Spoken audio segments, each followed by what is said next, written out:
Hello hi नमस्ते प्रणाम दोस्तों, कैसे हो? उम्मीद करते हैं मेरे सभी फ्रेंड अच्छे होंगे। तो मैं आज एक कहरवा नाच गीत लेकर आई हूँ। शोभा देहाती ब्लॉग, गीता जय ब्लॉग, नीलम अवधि गीत तीनों चैनल पे जाएगा दोस्तों। बहुत ही स्टैंडिंग गीत है, बहुत ही धमाकेदार गीत है। हंसावा ना देखा है सब हंसा देती ना चमड़क दी बरबरवा। तो चलती हूँ हम नाच गीत। अरे धूपवा में रूपवा सुखाए गईले राजा आजू तो हमरे बुखार भइले, राजा आजू तो हमरे बुखार भइले। धूपवा में रूपवा सुखाए गईले राजा आजू तो हमरे बुखार भइले, राजा आजू तो हमरे बुखार भइले। सांझवा तू नाही लाया राजा तू दवाइया, सांझवा तू नाही लाया राजा तू दवाइया, सारी रात नहीं लाया राजा तू दवाइया, सारी रात नहीं आया भैया, सारी रात नहीं आया भैया। अरे तो हरी रानी वसु कुवार भइले राजा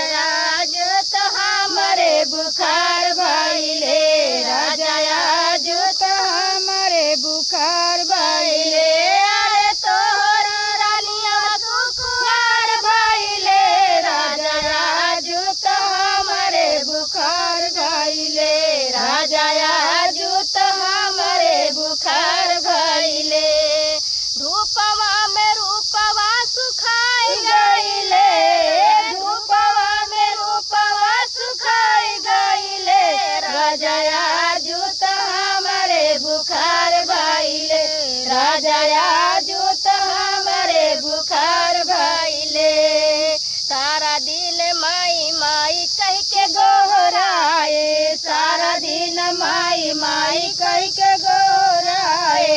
ता बहू न आवे तोहार भौजाई, ता बहू न आवे तोहार भौजाई। अरे घर ही में दुश्मन हमार भइले, अरे घर ही में दुश्मन हमार भइले, राजा आजू तो हमरे बुखार भइले, राजा आजू तो हमरे बुखार भइले।